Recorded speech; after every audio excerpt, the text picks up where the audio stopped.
Show your Miami spirit in style. Brick and Ivy Campus Store has the best game day gear you love. Visit us in Schreiber Center for the best selection of apparel and merchandise, or shop online anytime at campusstore.miamioh.edu. Miami Athletics and Bud Light are proud to team up for the ultimate.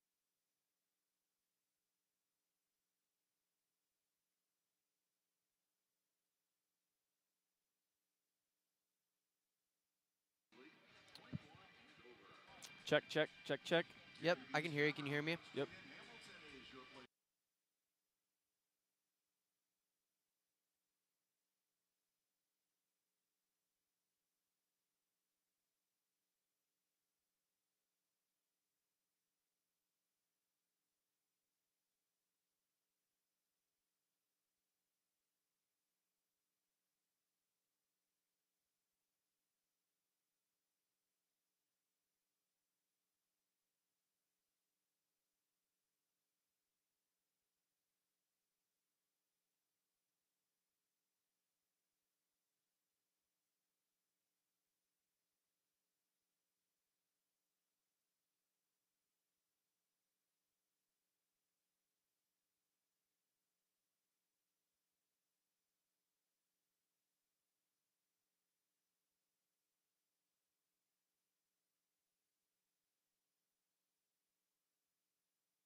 Courtside here at Millett Hall tonight for the Miami RedHawks undefeated hosting the Western Michigan Broncos of the Mid-American Conference. It's a little bit of a Super Tuesday duel.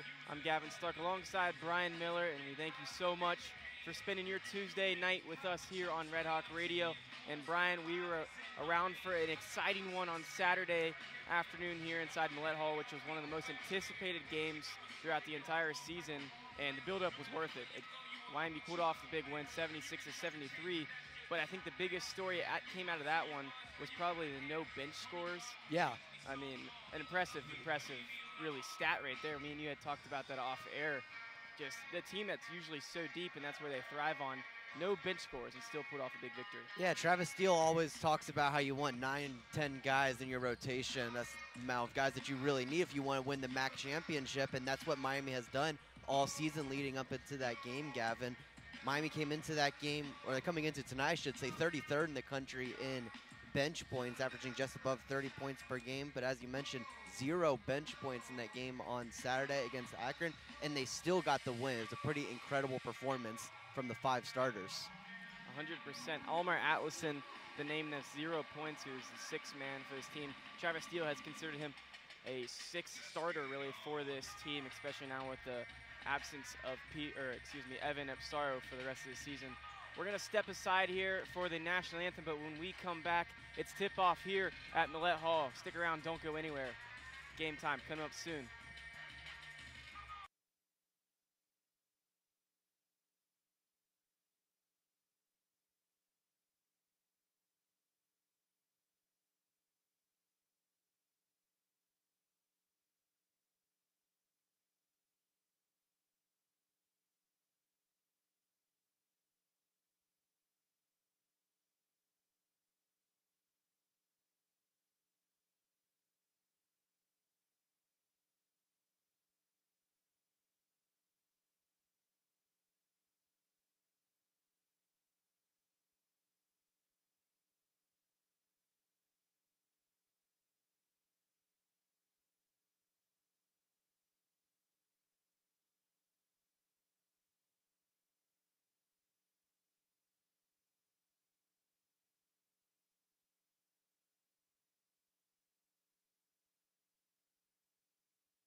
Starters getting called out right now. We'll go over who's starting first for the Western Michigan Broncos. It's Trey Lewis at guard, wearing number 1. Max Burton, the big man, wearing number 10. Jaden Brewer, another guard, a bigger one, 6'6", wearing number 12. Jalen Griffith, you could say their leading scorer, averaging 15.5 points per game. and then E.J. Ryans to round out that starting five, a smaller five, which they've played with the entire season. But there is something to notice. It's Justice Williams, who played in his first game of this season, first time in action since March of 2024, and he dropped 20 points, 2 rebounds, and 2 assists on 23 shots taken and 30 minutes played. So Justice Williams, maybe not starter yet for this team, but definitely plays starting minutes. So keep an eye out for that. And then it's the usual 5 for the RedHawks, and Byers, Suter, Elmer, Woolfolk, and Skowjack. And Almer Atlason will be your 6th man off the bench tonight. Travis Steele would like to call him your 6th starter. So Bryan, what are some keys you would say for tonight's game for this RedHawks team? Well, I think just getting back into your groove offensively. They didn't play bad against Akron on Saturday per se, but they were held to a season-low 76 points. Obviously, it's a high number, but for this Miami team, kind of lower than you would usually expect. And I would expect them to get those offensive numbers up today. It's still Western Michigan defense that's towards the bottom of the MAC in 3-point percentage allowed. They allow 33.5%. And Miami, obviously an excellent shooting team, as we all know, just under 43% this season from beyond the arc, and just under 54% on field goal attempts. Field goal percentage, the best in the country. Obviously an outstanding shooting team. I'd expect it to continue again tonight against this Bronco defense. 2 teams that play very, very different styles on the offensive end. As Western Michigan doesn't have a 3-point shooter above 40%, in Miami they don't start a guy that is under 40%, the only team in the country with that number. 2nd in 3-point percentage in the entire country as well. We're not talking about just the Mid-American Conference with these stats. We're talking about the entire nation. This Miami team's been impressive for sure, but I think the most impressive thing has been the way that they shoot the ball. They're driving into the paint and looking for the open 3-pointers, not the open layups for a chance. Yeah, so, it's kind of the way they play. Usually 5 fouls, someone will drive in, defenders collapse in. There's usually a guy open for a 3. It's how this offense has worked all season really, really well. Right. Tip-off just about underway here. These teams are about to meet at center court. Miami in the all-whites with the red trim, and Western Michigan in the all-brown with the yellow trim. Yellow number's a little bit harder to see, Bryan. I remember struggling with this last year. Yeah. At least we're a little closer this time compared to Saturday's game. We are courtside tonight here at Millett Hall. One of the best views that you can get. And here we go. Max Burton facing off against Antoine Woolfolk for the tip-off. And Burton's going to win the toss, and Western Michigan will start off with the ball. Jalen Griffith pushing it up the court, being guarded by Suter. We'll dish it to Trey Lewis. Trey Lewis drives, puts it up, no rebound for Woolfolk, and they're pushing quickly. Skowjack with the ball, pushes it up to Elmer in the corner. Woolfolk will slow it down at the top of the key. Suter with it. Looking for the pass, Elmer in the corner again. He's gonna post up, and he'll lose the ball, but get called for a foul and a quick trip to the free throw line for Ian Elmer in the RedHawk offense. And Elmer with an excellent game on Saturday against the Zips. 19 points, 5 for 10 from the field, 4 for 9 from 3-point land, but that time going inside. Obviously a very physical player as well. He's able to get the foul there. Elmer probably one of the more physical players on this entire RedHawk team, and also happens to be the best free throw shooter that this team has. Firing it at 86.7% rate right now this season, and does a good job getting to the line as he nails the first and misses the second off the back iron. And Western Michigan is pushing it quickly. They're going to lose the ball but keep it still. Jalen Griffith with the ball, and will slow it down and give it to Trey Lewis. Back to Griffith. Max Burton, the big man, sitting out top at the top of the key. Jaden Brewer with it, kicks it back to Griffith. Griffith being guarded tightly. Shifty Griffith goes up for the post up and misses it off the side of the rim. And rebound to Byers. Byers pushes it up to Suter. Suter gets it across the half court and gives it to Byers. Byers swings it to the right side, and Elmer. Elmer looking for a cutting Byers, but it goes out of bounds, and they're gonna say it was last touched by Elmer as he floats that one just over the head. And it's Western Michigan basketball, and it's the first turnover of the game for the RedHawks. Yeah, it's the Miami team offensively. They're not afraid with the cross-court passes. That one just a little bit out of reach for Byers. Griffith gets the screen there from Burton, takes it and kicks it to Lewis. Lewis misses it off the back end, and it's gonna roll out of bounds right in front of the Miami bench, and it's RedHawk basketball Again, Western Michigan starting off a little bit cold on the offensive end, missing their first 3 shots on their first 3 trips. It's not a great shooting team, Gavin, just over 45% from the field, 10th in the MAC. Skowjak posting down the smaller Griffith. He bumps him and fades away and gets it. Nylon. Luke Skowjak with the first jumper for this Red Hawk team, and they're up 3-0. Good job there from Skowjak, 6'2", going against the 5'10" Griffith, able to use that size advantage to get the bucket. And they're going to get a moving screen on Western Michigan there. And another turnover for Western Michigan as Miami's going to get the ball right back once again. It's a tough start for Western Michigan offensively. A couple of turnovers to start off the game. The Miami defense certainly doing their part. Some couple of substitution as Carson Viss comes into the game. Skowjak with the ball, puts it in Woolfolk's hand. Woolfolk posting down. Burton gets denied and kicks it to Suter on the swing pass. Suter at the top of the key. He'll kick it to Elmer on the right side. Elmer feeds it down to Woolfolk. Woolfolk driving baseline going up, and it's tipped away by Burton. A good defensive stand from the Broncos as they're pushing it quickly. Griffith driving on the mismatch on Elmer. Going up, and yes, he gets it. A crafty finish from Jalen Griffith as he gets the Western Michigan Broncos on the board.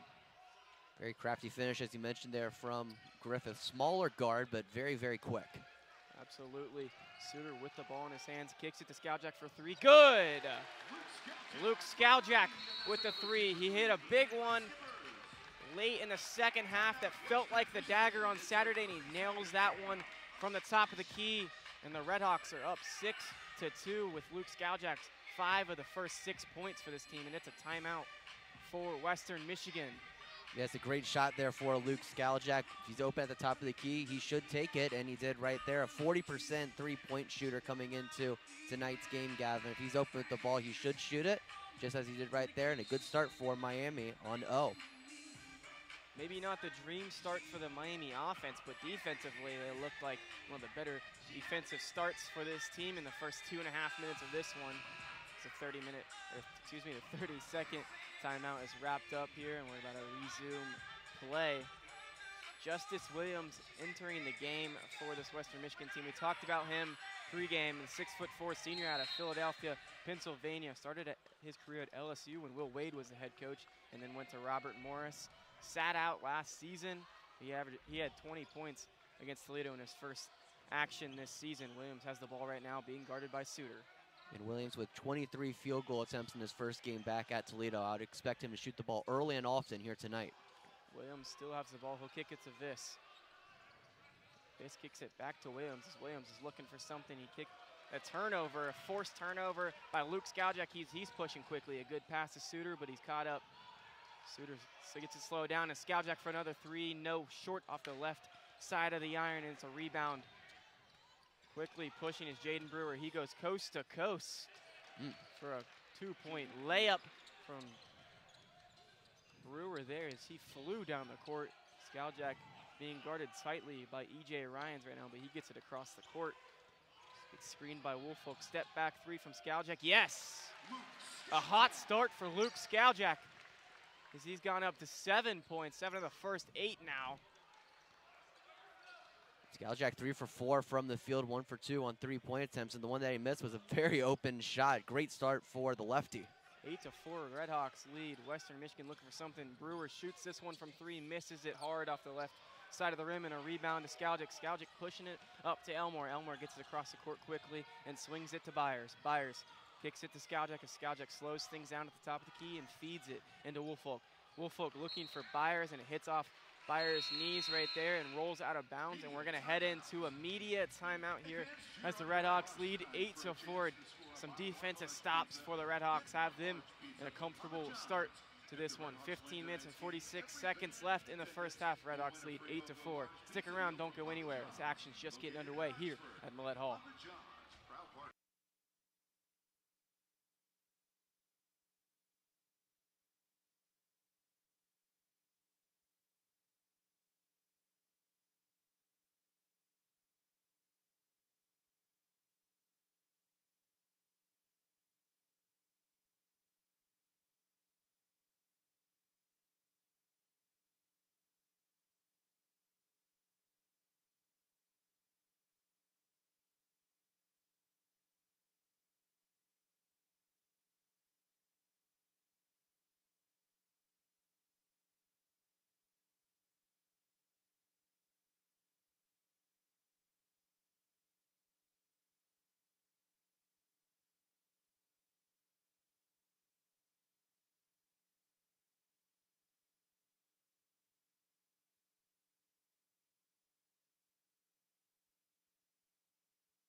So Luke Skaljak picking up right where he left off on Saturday. Started off a little bit slow, Bryan, in that first half against Akron, but he was the clutchest player down the stretch in that final 3.5 minutes.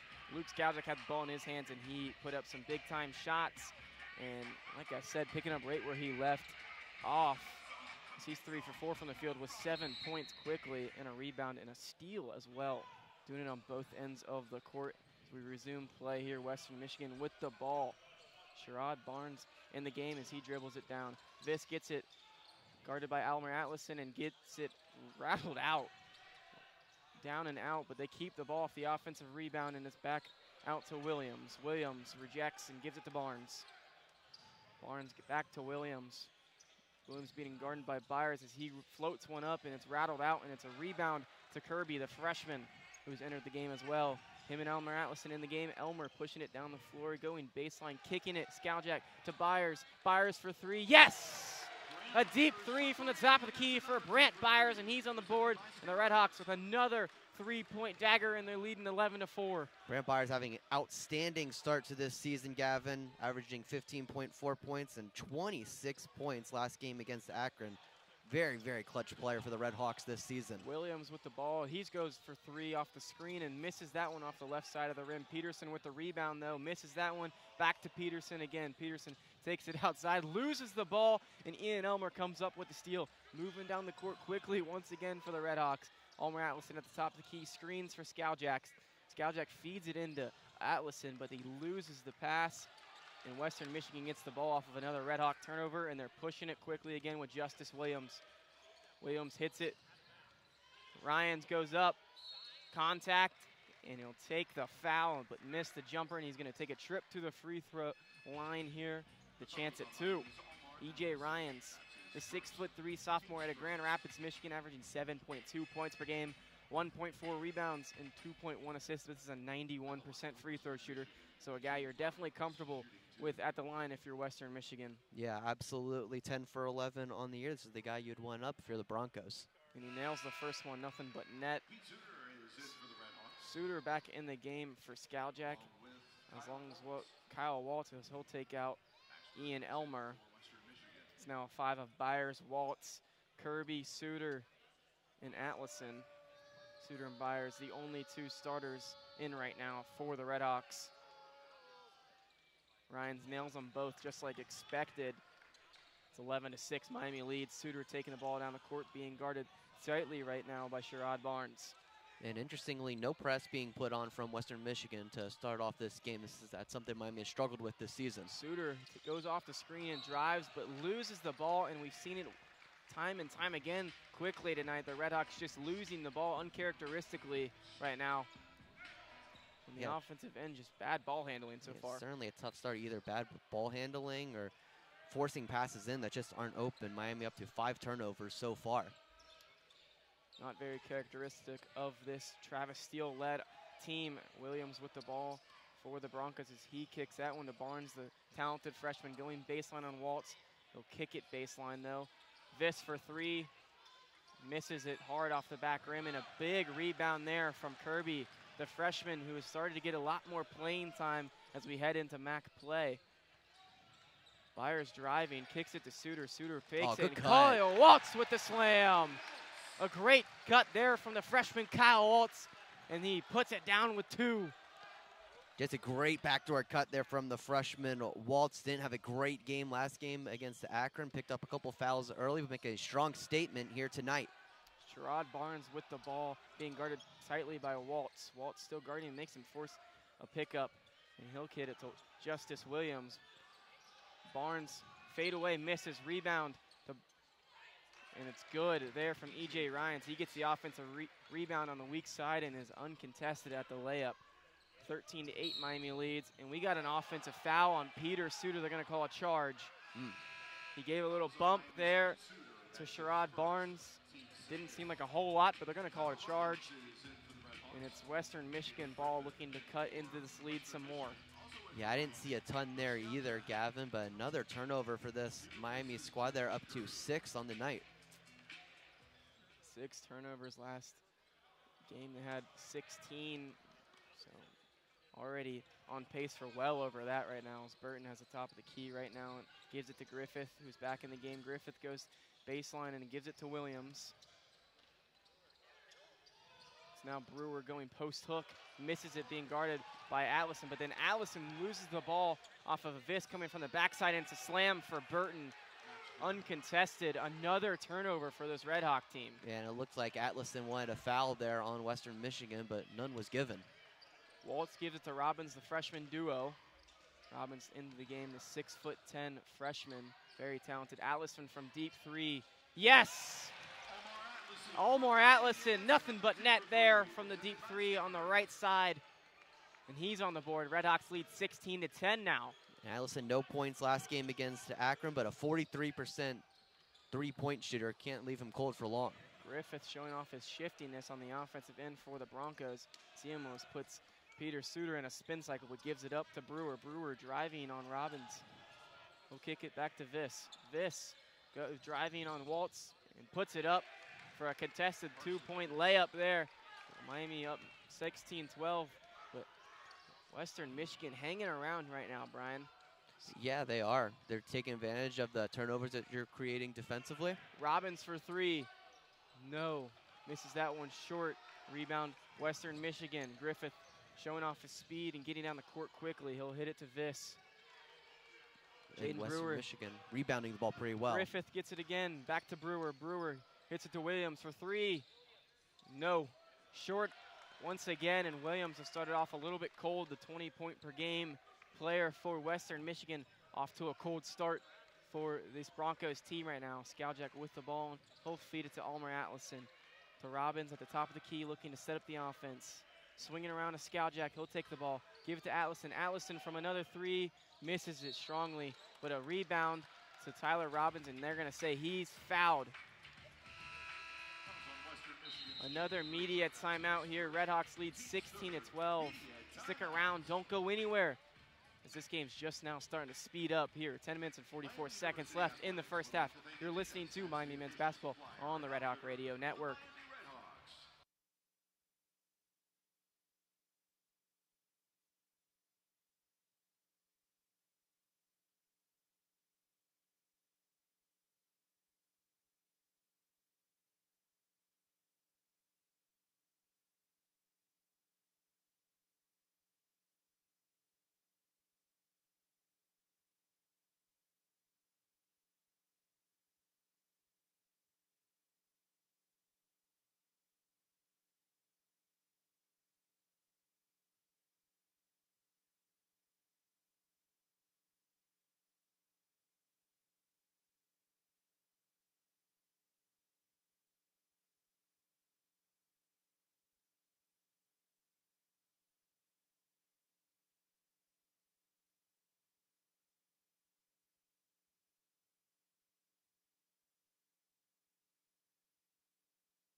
Back here courtside at Millett Hall, where the RedHawks lead 16-12.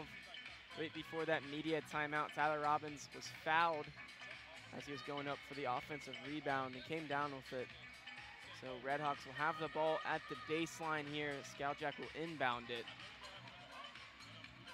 A sloppy start offensively for really both sides, but RedHawks still with the advantage of a 16-12 lead right now, with a chance to grow that lead here. Skowjak will inbound it. We'll get it to Elmer. Elmer looking. Elmer picks up his dribble, and there's a whistle blown. And they're going to call a foul there on number 22, Declan Peterson, the 6'11 senior out of Albuquerque.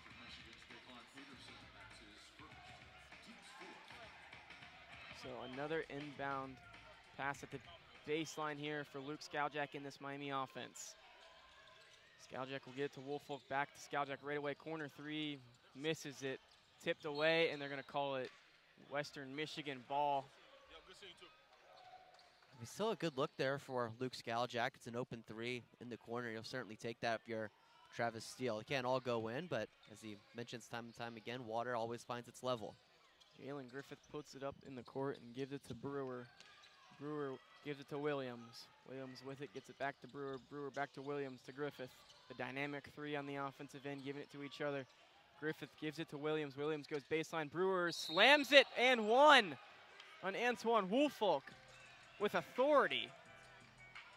The only three people to touch the ball there is Griffith, Williams, and Brewer. And Brewer finishes it with authority on the offensive end. And one dunk on the big physical Antoine Woolfolk. And he'll have a trip to the line to convert the three-point play.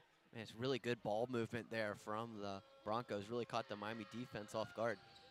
Brewer, nothing but nylon there as he finishes the three-point play. Skaljak gets it in and gives it to Suter right off the get. Suter bringing it down the court. Gives it to Skaljak. Skaljak feeds it into Antoine Woolfolk. Woolfolk looking and passes it back out to Skaljak. Skaljak gives it back to Woolfolk. Woolfolk gives it back to Skaljak. Skaljak, Byers, deep three. Misses it short, but a rebound. And a foul is called. An offensive rebound there to Antoine Woolfolk. And he'll get fouled there. And he'll have a trip to the free throw line as well. There's really good positioning there for Antoine Woolfolk, able to receive the ball right after it grazed the rim, and able to get the foul from Declan Peterson. Declan Peterson with 2 minutes played and 2 quick fouls picked up.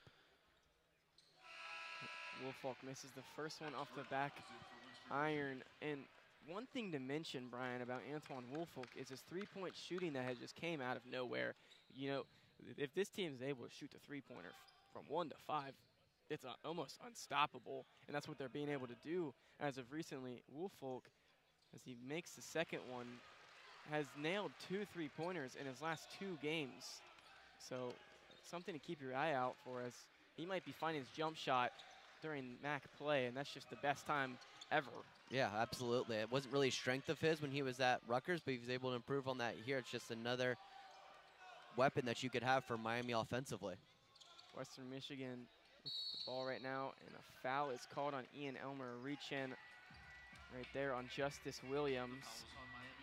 Williams, an interesting story, as he missed all of last season with an injury and then missed the first 12 games of the season for Western Michigan, and played in his first game against Toledo on December 30th.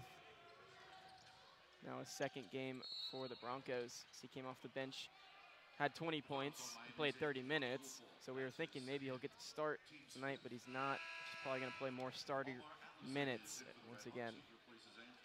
Yeah, it's interesting. Usually coming back from an injury like that, so much time off, you might have a coach say, like, we're going to ease a guy back into the rotation, but that was certainly not the case with Williams getting the full 30 minutes. Western Michigan inbounding the ball, the sideline. Griffith with it right now. Shifty Griffith swings it, but Skaljak picks it off. Skaljak going full court, looking, and finishes the layup coast to coast. Luke Skaljak showing off his speed. He faked a pass to Ian Elmer on his left side and finished it on his own, going 90 feet.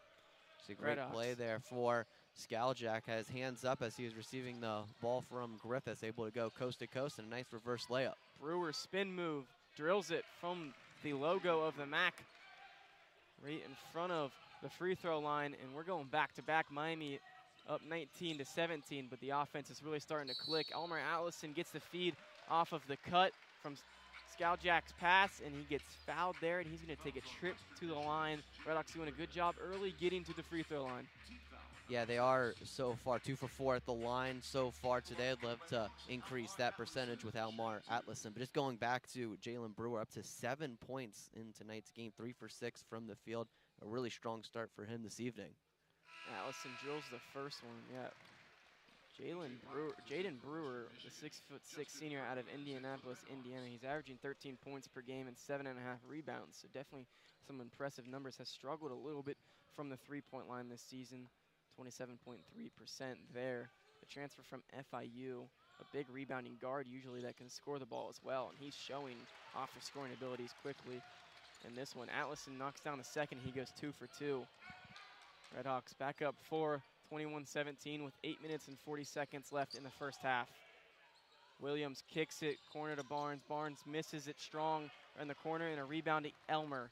Elmer pushing it up to Skaljak. Skaljak with it, being guarded by Williams. He'll take a screen from Allison, and it's a kick ball there.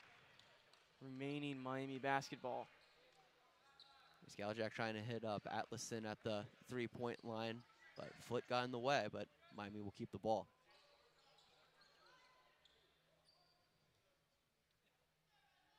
Elmer will inbound this one right at the sideline in front of the fans. Right next to us, we'll inbound it to Skaljak. Skaljak with it. Driving on Ryans, goes up with it, misses it on the short end. No foul. Skaljak's looking for one, but Western Michigan's gonna push it quickly. Burton goes up with it and finishes it on Kirby. 21-19. Now, as Western Michigan starting to use their own tempo and going pretty quickly, and they're being successful with it. Elmer gets fouled on the reach end. Another foul called here. It's now Western Michigan's 7th. That's obviously very, very good for these RedHawks, a strong free throw shooting team coming into tonight's game, shooting just above 78% from the charity stripe. Love to get to the line as often as possible over these last 8 minutes. Elmer, second trip to the free throw line, went 1 for 2 on his first trip as he nails the first one. Like I said, the leading free throw shooter on this team now that Evan Epsaro is out for the season. And he rims out on the second one, struggling early on the free throw line. He's 2 for 4 now there. Brewer with the ball in his hands, gives it to Ryans. Ryans gives the Vis back to Ryans. Ryans fakes it inside and keeps it. He'll slow out the offense, pick up his dribble and give it to Brewer. Brewer back to Ryans. Ryans to Brewer. Brewer to Vis at the top of the key. Vis swings it to Ryans. Ryans swings that one to Williams. Williams feeds it inside. Brewer misses it but gets the offensive rebound, misses it again. And a rebound to Luke Skaljak on the loose end. Skaljak pushing it up to Kirby. Kirby driving on this one, and one! The freshman in his 3rd appearance this season goes coast to coast and one with authority. Miami leads 24-19 as we head into this media timeout.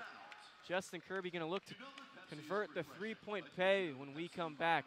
7 minutes and 29 seconds left in this one. RedHawks lead by 5. Stick around, don't go anywhere. Miami men's basketball on the RedHawk Radio Network.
Back here courtside at Millett Hall.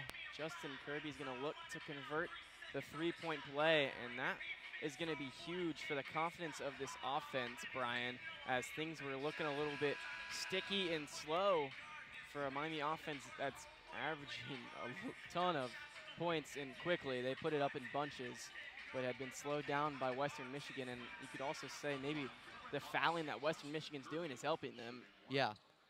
Yeah, they're able to get into the bonus and get themselves to the free throw line. Obviously, a great team that's excellent from the charity stripe.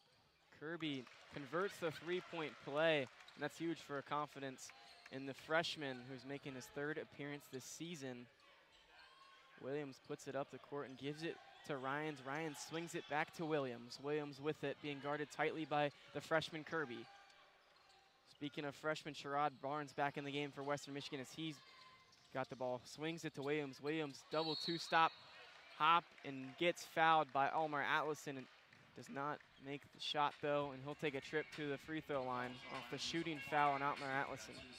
And Western Michigan continuing to just pound it inside. They have 16 points in the paint tonight. All but 3 of their points have come inside. It's really been a point of emphasis for this Bronco squad so far. Western Michigan, we talked about it in the pregame, not a great three-point shooting team. They're 0 for 6 from the three-point line, but they find themselves in a tight game right now with the undefeated RedHawks. They're looking to play spoiler here tonight inside Millett Hall. Williams knocks down the first one. Looking to nail the second here. Williams will drill it. Yeah, really just trying to out-physical the RedHawks, kind of similar to their game last year. It was a game that Western Michigan won 78-70 up in Michigan. Although it's a much different team, only 2 players from that team are on the roster this year, but still a very similar strategy. Suter with the ball, driving on the smaller Barnes there. Byers tries to go behind the back, but loses it. Viss is picking it up and going down the court, gets fouled, and puts it up for an and one. Unbelievable. Carson Viss, 6'3" freshman out of Byron Center, Michigan, off to a good start tonight. His 4th point of the game, 2 rebounds and assists and a steal in his 10 minutes played. He's had to step up recently due to the injury from Hudson Ward, the 6'7" sophomore. And Gavin, really just feels like that last sequence is really representative of how this game has gone for Western Michigan. They force a Miami turnover, they try to go down low, and they get Miami with the foul, and they convert the free throw. It's really what Western Michigan has been able to do here tonight. Carson Viss knocks that one down. Robbins open 3, misses it off the back end. Looked like it might have fallen in, but there's an off the ball foul there. I think that's going to be on E.J. Ryans, the 6'3" sophomore out of Grand Rapids, Michigan. Is going to pick up the foul. Him and Kirby were going back and forth down there in the paint, and Kirby's going to shoot 2 free throws. Makes the first. It was actually 1-1, but he makes the first, so now he will shoot 2 free throws. Luckily, I didn't jinx him there. Yeah, 9 team fouls for Western Michigan, so next foul for them, Miami will be in the double bonus, so 2 shots after that. Griffith checks back into the game. Hopefully we get that as soon as possible.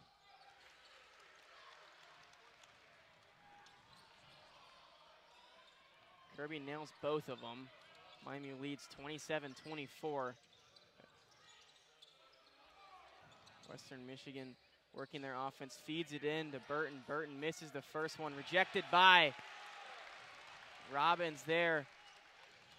Miami with the ball. Elmer has it at the top of the key, swings it to Skowjak.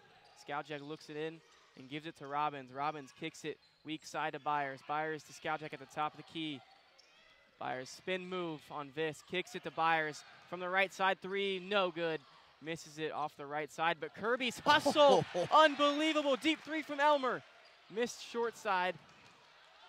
Justin Kirby showing why he should be on the court with his effort right there. And he's swatted by Ian Elmer. Sherrod Barnes was going coast to coast there on the bigger Ian Elmer, and Ian Elmer goes up with them and rejects it near to the stands. Elmer really showing the athletic ability there. Now up to 9 blocks on the season. Really feels like this crowd needs a spark type of play to get back into this game, and maybe that's the play from Ian Elmer. Barnes inbounds it to Griffith. Griffith going off the screen, kicks it to Viss. Viss drives in on the MAC logo, goes up with it, looking for some contact, but misses it. Rebound right there to Kirby, and Kirby gives it to Skowjak, and Skowjak moving up the court quickly. Hesitation on Barnes, gets the screen for Robbins, goes baseline, kicks it to Kirby for 3, misses it, but rebound to Byers. Byers gets it and puts it right up. An offensive rebound there for Brant Byers off the miss from Justin Kirby. Just a great play there from Byers. The only man in his way was the 5'10" Jalen Griffith. That's an easy matchup for Byers. Way be right place, right time, and get the bucket. Western Michigan moves it inside. Missed right there on Burton as he was looking for a foul. He missed all of it right there, and it was a rebound to Byers. Byers hits Skowjak. Skowjak moving up, kicks it weak side to Elmer. Byers loses the throw right there, and it just looked like it almost stuck to his hand. Yeah, just another sloppy pass. Seems like we've seen a few of those for the RedHawks tonight. Now up to 9 turnovers. Robbins and Byers will check out of the game. Atlason and Woolfolk will come into the game. Now Skowjak, Kirby, Atlason, Woolfolk, and Elmer in this one. Justin Kirby is getting good minutes right now, and he's giving this team, I mean, so many good plays, with whether it's his hustle at the baseline or just getting to the free throw line. He's doing it all right now on the defense and offensive end. Yeah, 4 rebounds for the freshman so far in 7 minutes. Very, very productive so far. Western Michigan working on the offensive end. Barnes has it and gives it to Williams at the top of the key. Williams hits Brewer. Brewer being guarded tightly by Kirby. We go to the left side, weak side, gives it to Viss at the top of the key. Viss handles it and feeds it up to the smaller Barnes. Barnes hits a fadeaway, misses it on the short end. Skowjak rebound, he's pushing it up. Again. Whoa. And there's some confusion here. And they're gonna review this. Okay, I'll try to describe what just happened here. They were pushing it up the court, Miami, and it looked like a Western Michigan Bronco tipped it out of bounds, so Allison did not try to get it, as he probably easily could have, and kept it in bounds. But we're going to review this one because they called it Western Michigan ball. Yeah, Gavin, certainly appeared that was a tips ball from Western Michigan from our angle. It seems like everyone, Millett, thought so too, pretty immediate. I think Western Michigan was trying to get away with that one. They were trying to move quickly. Luckily, I think there was too much complaining going on for that to happen, so they're going to review this one. And let's just take a second to talk about Justin Kirby. 5 points and 4 rebounds in 7 minutes. 3 for 3 from the from the free throw line, excuse me, and 1 for 2 from the field. Justin Kirby, it looked like he was going to be redshirted earlier in the season, but he made an appearance in the Bowling Green game and had 4 points in 11 minutes there. Some key minutes for that team. A really good defender is what Kirby brings to the table. Yeah, absolutely, and just hustle as well. I mean, like this play doesn't go in the stat sheet, but the fact he's able to save the ball from going out of bounds, I should say, underneath their own basket. That play we saw just a few minutes ago, really emblematic of the way that Kirby plays. Just the type of hustle and just great basketball, great skills that he brings to this team. Yeah, and it's not one of those things where he hustled for it and it just didn't have an opportunity on the offensive end. Elmer actually had the ball and took an open 3. It was a little deep and missed it on the short end there. So that was almost a 3-point swing there just off of effort and attitude. That's what this team talks about all the time, effort and attitude. And Justin Kirby's displaying that right now. Interesting to see. You have not seen Trey Perry on the court yet. He's usually around the 7th or 8th guy off the bench. So interesting to see if Trey Perry will make an appearance or not. Yeah, a little interesting. We haven't seen him yet this evening. Just going back to that play, Gavin, it's the type of play just like as a basketball fan, you really, really hope Ian Elmer makes that shot just to reward the hustle from Kirby. It didn't quite happen there, but you still love the play there from the freshman. Absolutely. They're going to call it Miami basketball, it looks like. The right call. And we're going to resume play with Miami basketball as they'll inbound it right in front of our good buddy Luke West Poli. Suter, the inbounder. think the play just happened so quickly that they made a decision and then knew they could review it, so it didn't really matter ultimately. Looked like it was a head coach review from Travis Steele. I believe that's the first we've seen this season. 1 for 1. Suter inbounds that one to Skowjic. Skowjic gives it back to Suter as Suter's backing down. Williams spin around, post fade, missed it, but Atlason tips it out, and it's an offensive rebound for the RedHawks. Atlason with the ball now on the right side. Good A cut. cutting Skowjic gets it, and to go with some contact. No foul called there, but Luke Skowjic finishing the play off of a beautiful assist there from Almer Atlason. And Luke Skowjic continuing his great game, a great backdoor cut there. The lefty up to 11 points. Luke Skowjic had 11 points on Saturday, already at that total today. Viss with the ball inside, goes up on the big Woolfolk and gets it to go. Miami leading 31-26, but Western Michigan hanging around with tons of answers on the offensive end. And again, going down low, 20 points in the paint for them tonight. Skowjic gives it in. Woolfolk goes up, pump fake, gets Viss off his feet and finishes it inside. Miami 33, Western Michigan 26. 3 minutes and 15 seconds left in the first half. A great pass from Pete Suter finding the open Woolfolk, and good footwork for the big man down low. Williams with it on the left side being guarded by Skowjic. He gets screened by Viss. Suter switches on. Brewer has it now. Brewer feeds it inside to Viss near the MAC logo.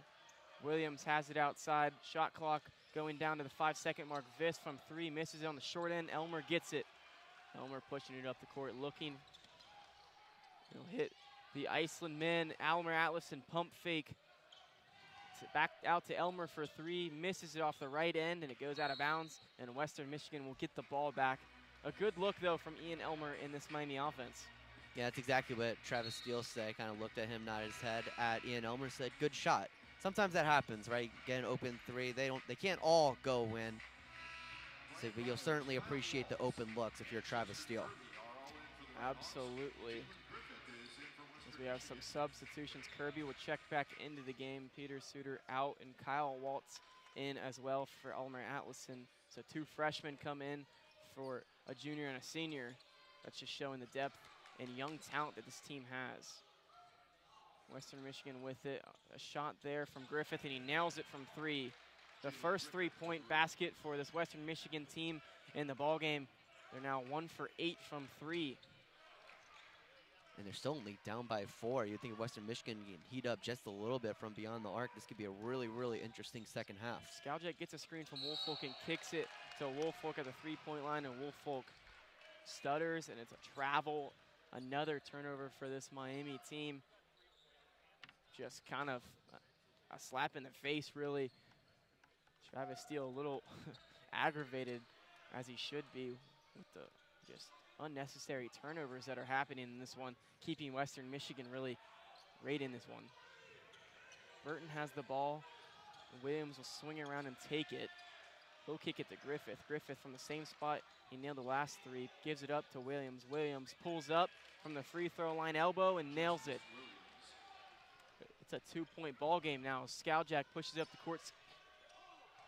Missed 3-point tip there from Kyle Waltz, one of the better shooters on this team, but Miami has the ball after it's tipped away. Last touched by a Western Michigan Bronco, and Tyler Robbins will check into the game for Woolfolk. A young lineup right now, Brian, for this RedHawk team. And a really good learning opportunity here for this lineup, trying to expand this 2-point lead. Robbins gets the feed from Skowjic underneath the hoop. Waltz has it now at the top of the key, swings it to Robbins at the top of the key. Kirby gets it, dribbling, driving, spins off, and gives it to Skowjic. Skowjic from the top of 3, misses it, but a rebound goes to Kyle Waltz, and it's going to stay down here as there's a whistle blown and a foul called on the freshman Sherrod Barnes as him and Kyle Waltz were going for that rebound. Now Kyle Waltz will shoot 2, looking to expand this lead. Waltz with a couple of points already. So far this season, a 60% free throw shooter. A 6'7" freshman out of Elmhurst, Illinois. And he's been described as the best shooter on this team, hands down. Word for word, what we heard from Travis Steele in a press conference earlier this season when we saw Kyle Waltz explode for 20 points. It's pretty high praise considering this roster, too. Exactly. Barnes with it from 3, misses it strongly. On the weak side, it's Skowjak. Skowjak pushing it up quickly. Robbins gets it, puts it up. Good play. A shot fake from Tyler Robbins, and he finishes that one for 2, and it's Miami 37, Western Michigan 31 as we hit the final minute of the first half here. Griffith with the ball as he's driving on Skowjak, puts it up, and a foul is called there. Foul will go on Luke Skowjak. That's his first foul of this one. He's played a lot of minutes with no fouls so far. Will pick up his first with 52.7 seconds left in this one. And Griffith will have a trip to the free throw line. First free throws for Griffith tonight. Coming in as an 87% shooter from the charity stripe. Knocks down the first one.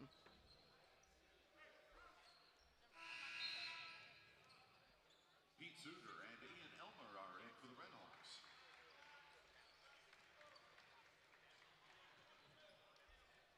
Suter will check into this one. Kirby out, Kyle Waltz out as well, as Elmer and Suter are back into the game. Griffith nails them both. The 87% free throw shooter showing exactly why that number is on the board. Skowjak goes baseline driving to Tyler Robbins, who gives up the three-pointer and gives it to Byer. Skowjak swings it to Suter. Suter going baseline, goes up with it with some contact. No foul called, but he gets it to go. It's a great take there for Pete Suter. It's where he really, really excels, is driving the ball inside and initiating contact. Able to do it on that last possession, expand the Miami lead to 6. Miami up 39-33 with 36.5 seconds left in the half. Stick around, don't go anywhere. 30-second timeout, and we'll be right back for the final 36 seconds of this one. You're listening to Miami Men's Basketball on the Red Hawk Radio Network.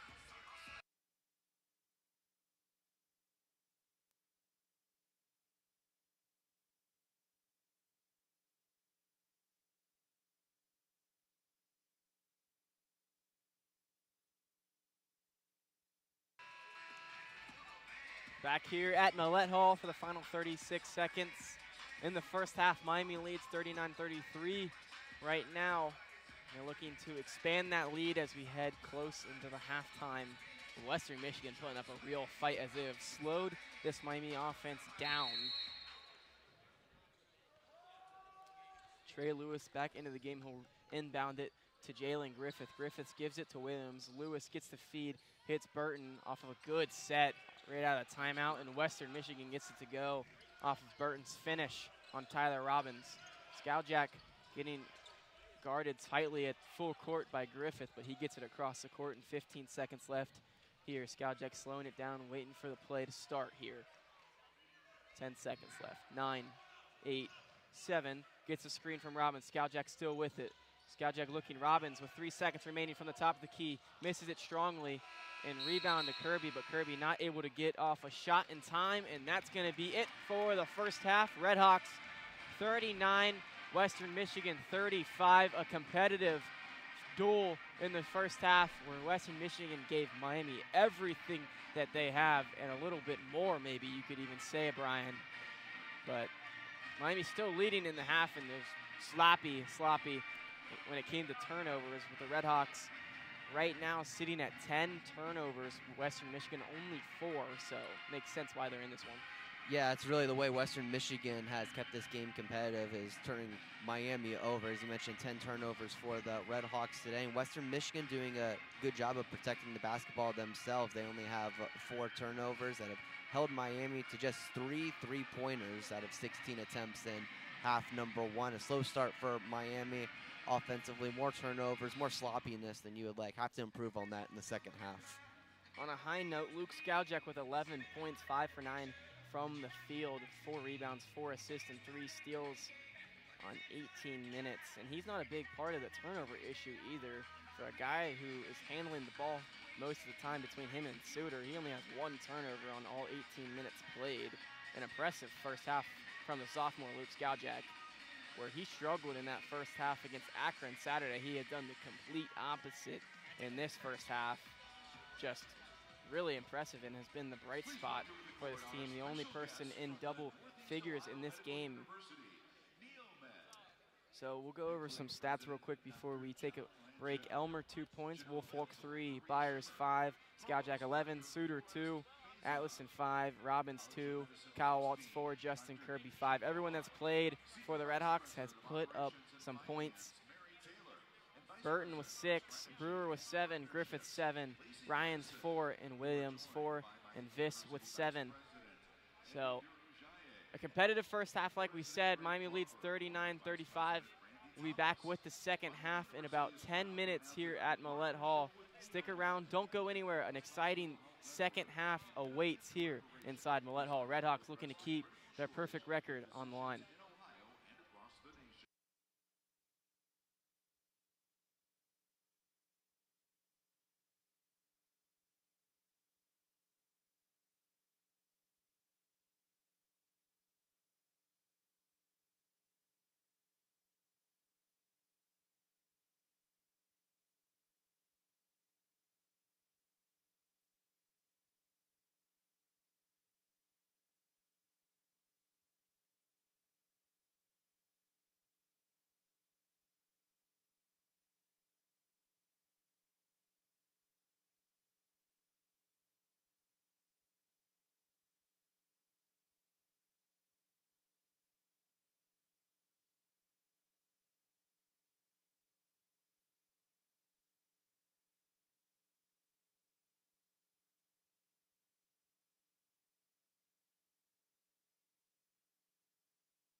Back here for the second half at Millett Hall, where the RedHawks lead 39-35. But Bryan, I think it's safe to say upset watch is underway here inside Millett Hall, as a team that's 15-0, anytime that they're going to be only up by 4 for the rest of the season now, especially after that big Akron win, you probably call it upset watch every single time from here on out.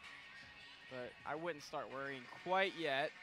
But a few more stops for this Western Michigan team, and you might start thinking about it. Well, it's always interesting, especially after you come off of a huge win like Miami just did against Akron, where the team and everyone is at mentally. You don't want to get too high off of the last win, especially against a hungry opponent such as Western Michigan. That'd be very easy to overlook, but the Broncos are certainly making the most out of their opportunity today. They have turned the RedHawks over 10 times today. It's been a sloppy start for Miami. Have to improve on that in the second half. Miami will start off with the ball. Same 5 that started out the game out there for the RedHawks, as well as Western Michigan, which is interesting to not see Williams out there for Western Michigan. He had a lot of minutes in that first half. Skowjak gets the inbound off Suter, and we're underway for the second half. He'll feed it into Byers at the top of the key. Byers loses that one. It's a quick turnover, but it's a turnover back to the RedHawks as Elmer gets it.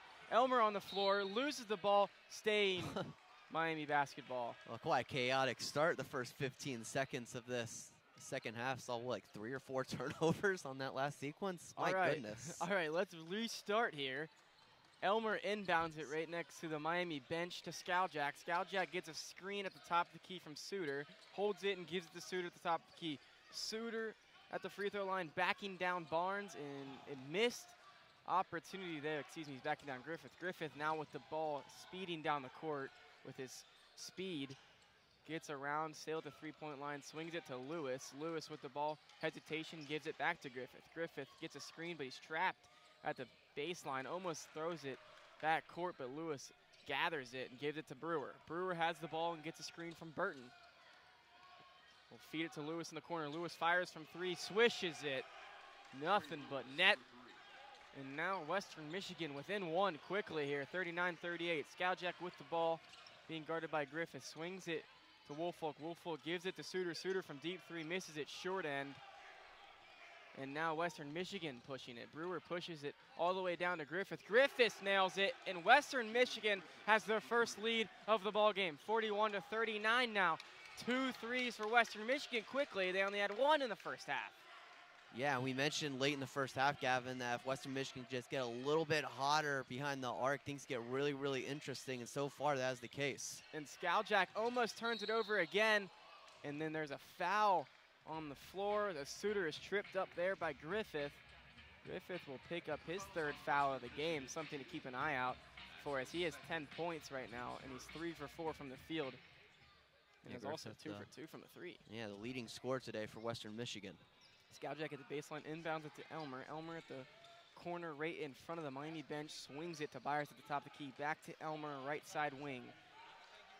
Woolfolk with the ball, looking to go baseline on Burton. He makes a spin move, finishes this one. A crafty move from Antoine Woolfolk, and he gets it knotted back up at 41. Big man with 5 points so far. Last 2 very, very stylistic. A hectic start to the second half. Griffith has the ball right now as we're knotted up 41-41. Ryan swings that. Brewer has it, driving, finishes that one there on Brant Byers. Western Michigan back up top, 43-41, as Skowjak gets it across the court.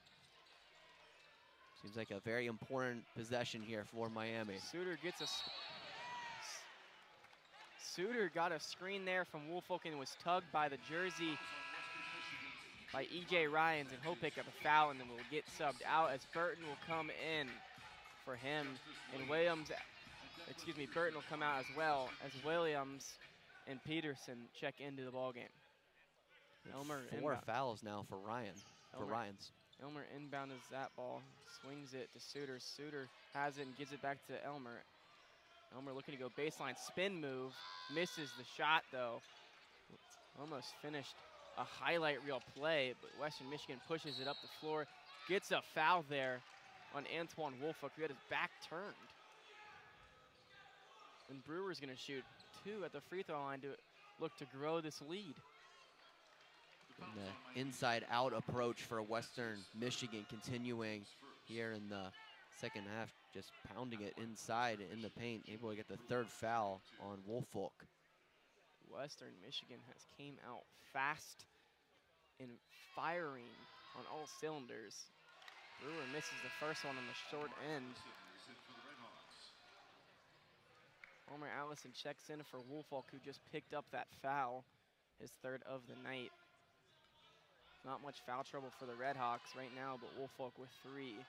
Something to keep an eye out. Brewer looking to nail the second. Misses that one the same way. He misses second. And an over-the-back called on Caden Peterson, and Miami will get the ball. No points there on the free throws for Jaden Brewer, who is a 77% free throw shooter. Certainly a fortunate break there for Miami, and Western Michigan already up to 3 team fouls in the half. Suter brought it up the court and gave it to Skowjak. Skowjak gives it to Elmer right in front of us on the left side. Elmer has it still, and a foul down away from the basket as Suter was on the floor. I'm not sure who fouled him there. We're about to find out, though. The foul is on Western Michigan's Jaden Brewer. Jaden Brewer picks up the foul, his 2nd of the game, and Skowjak will inbound it underneath the hoop.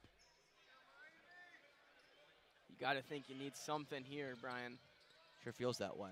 Itlison gets it, fires the 3-pointer, misses it, but Suter goes up for the rebound, gets it, but then loses the basketball. Another turnover, Western Michigan pushing it. Griffith has it in the corner, right in front of the Western Michigan bench. He'll take it up to the top of the key and slow things down and swing it to Williams. Williams back to Griffith. Griffith fakes it, misses the 3-pointer on the short end, and Byers grabs the rebound.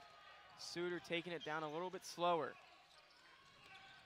Suter swings it to Byers. Byers from 3, misses that one too.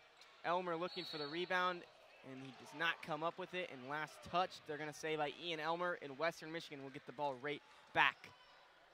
They're starting to get very, very physical here in the second half. Seems like it's a battle for the ball every time the shot goes up. The tighter ball games get, the more physical they seem to be.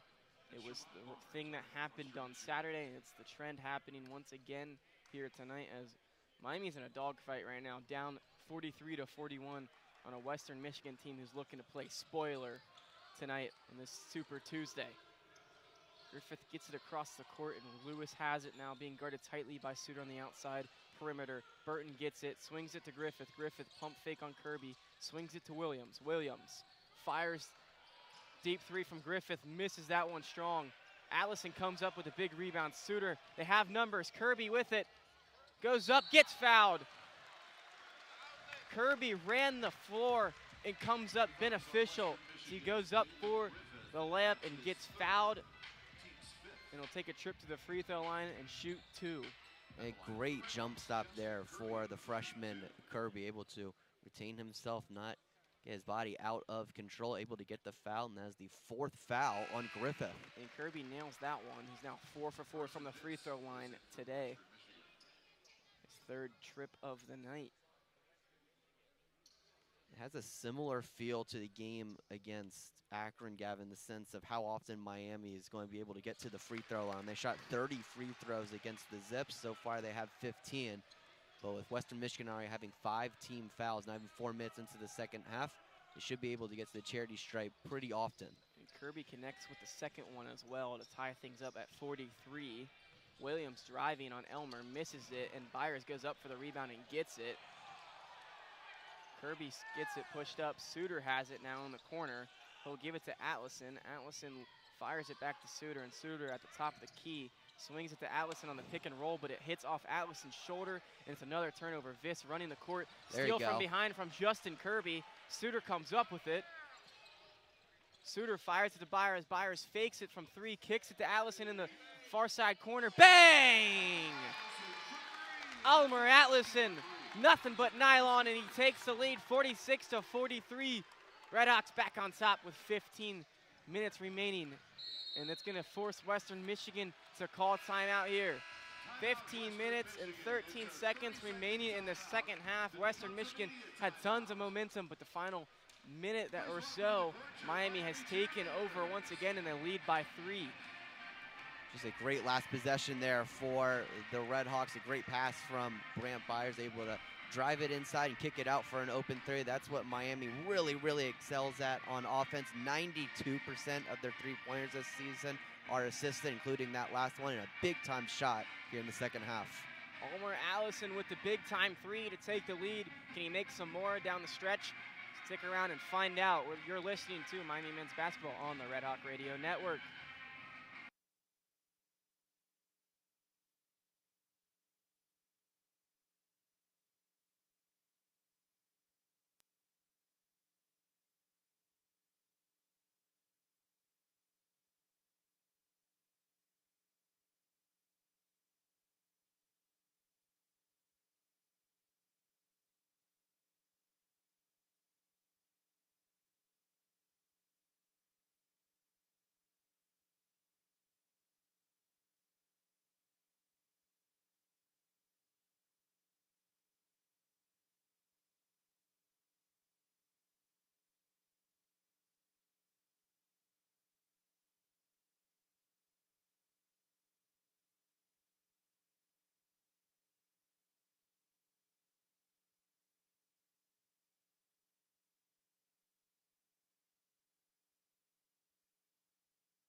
Back here courtside inside Millett Hall, where the RedHawks lead 46-43 over the Western Michigan Broncos. If you're tuning in now for the first time tonight, it's been Western Michigan just being real gritty on the defensive end, forcing tons of mistakes on the offensive end for the RedHawks and benefiting from that, as the RedHawks right now with 13 turnovers and Western Michigan only 6. And that's basically it. That's why Western Michigan is in this ball game right now. But Omar Allison right before the break nailed a big-time 3 to go back up in this one. Western Michigan will have the ball here, inbounding it right in front of their bench. Really feels like a big sequence here for the Broncos after the latest run for the RedHawks. Carson Viss inbounded it to Williams. Williams has it being guarded by Justin Kirby. Justin Kirby gets a piece of the ball, but they're going to call a reach-in foul on him. That'll be his first personal foul of the night in his 11 minutes played, and we've got a timeout. A media one this time. Travis Steele a little bit confused on the foul call there, and I think everyone else in the arena is as well, but we're going to go back on another timeout here for this media timeout. Still Miami 46, Western Michigan 43. Stick around, don't go anywhere. We've got a tight one here inside Millett Hall.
play is about to resume here. A foul was called on Justin Kirby, a reach in. He's talking with the ref right now, just trying to figure out what the limits are. He thought he got all ball. I thought he got all ball. I'm not sure what you think on that one, Bryan, but. Yeah, I have similar thoughts. I feel like this has been a very whistle-heavy start to the half. 7 fouls already, not even 5 minutes in. 4 minutes into this one, and it feels like a long 4 minutes, probably the longest 4 minutes so far in the game. The freshman Sherrod Barnes will inbound it, being guarded right now by Luke Skaljak. He'll get it to Williams across the court. Williams will take it, being guarded by Kirby. Swings it to Barnes, swings it to Lewis. Williams back with it, gets a screen right there from Burton. He'll take the screen, drive on Kirby, and Kirby swats him away. Great play. Justin Kirby continues to impress, the standout freshman. And the RedHawks get down the court with Luke Skaljak in the ball. Being guarded by Carson Viss. He'll get it into Elmer. Elmer on the elbow right now. Good Swings cut. it to Skaljak, who missed the layup, who was heavily contested there by the 6'10" Max Burton. Williams has the ball, slowing things down, being guarded by Luke Skaljak. He'll swing it to Viss. Atlason being guarded. He's threw it into Burton, and Elmer went up with Burton to contest it, and they're going to call a foul on Ian Elmer. They say he got a little too physical, and Western Michigan will inbound it underneath the hoop. Sherrod Barnes, the inbounder. Elmer will check out, Suter will check in. Yeah, Travis still didn't seem too happy with that latest call on Elmer. Everything missed right there off the inbound for Trey Lewis. Skaljak gets it across the court. Swings it to Suter. Suter gets bumped there by Trey Lewis, and he gets a foul. It's a, like you said, Bryan, heavy whistle to start out the second half. It feels like it's being officialed by completely different refs this half. Yeah.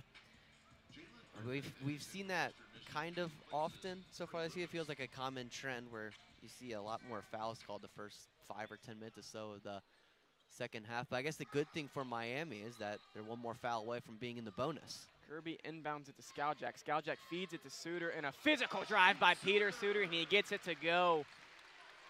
48-43, Miami leads off the strong finish from senior captain Peter Suter. It's another strong take for him. That's what he's so good at. All of his points tonight have come from drives like that. He's bigger than people think. He's 6'5", 200 pounds.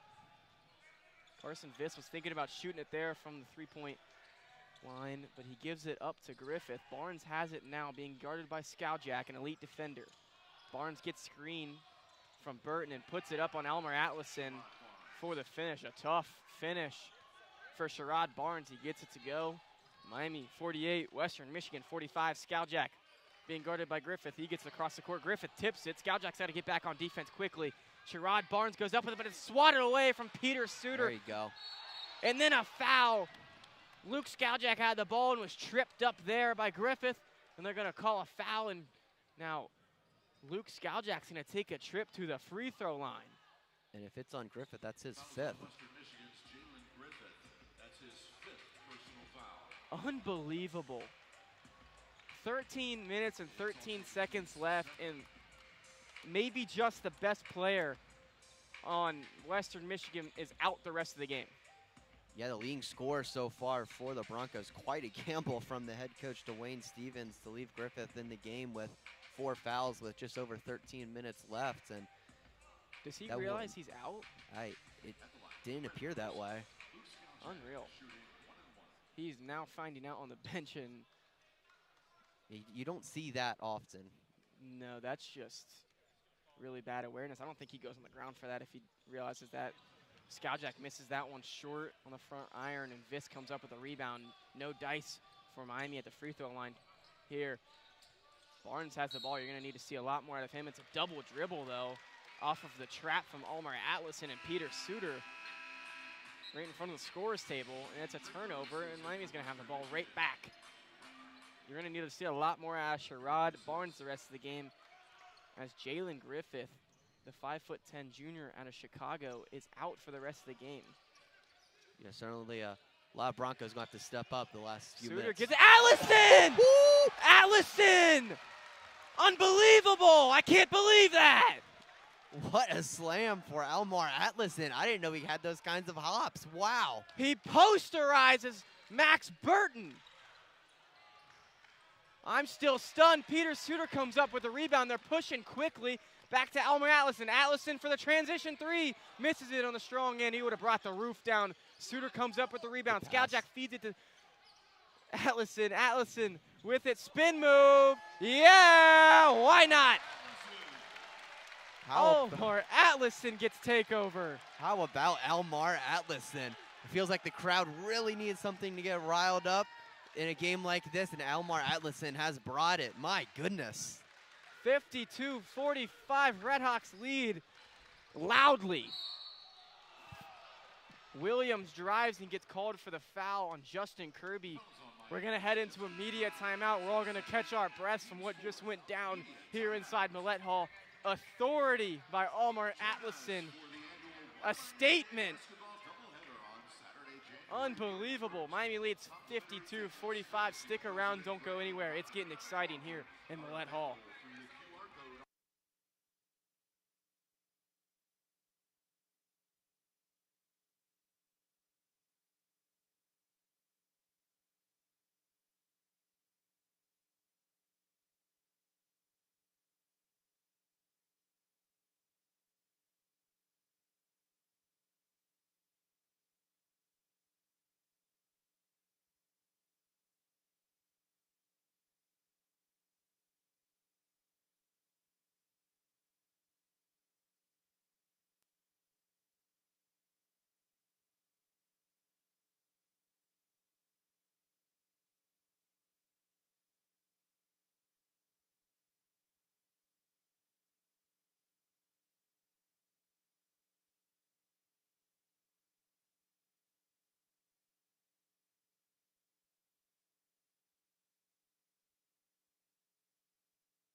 We've all caught our breaths and calmed back down. Miami up 52-45 with 11 minutes and 59 seconds remaining. Justice Williams at the free throw line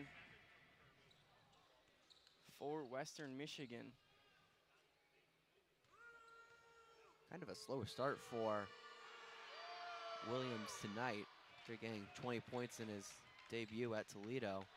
Up to 5 after that made free throw. Williams makes the first. Nothing but net. It's now 52-46, looking to make it a 5-point game. Knocks down the second with ease. He's up to 6 points in this one. Suter feeds it into Skowjak. That really feels like someone that needs to step up for this Western Michigan team is Justice Williams. 1,000%. Suter has it right now at the elbow. Gets it to Atlason off the pick and roll. Boom! Elmar Atlason has takeover right now, and nobody's stopping him. He nails that three-point dagger. RedHawks up 8, 55-47. Atlason up to 15 points. He's getting it done inside and outside. Wow. Brewer has it, almost lost it, picked up his dribble by the defensive Brant Byers. Williams has it now, being guarded by Suter. Gives it up to Burton, right back to Williams. Williams tries to feed it into Burton. It's stolen away by Ian Elmer.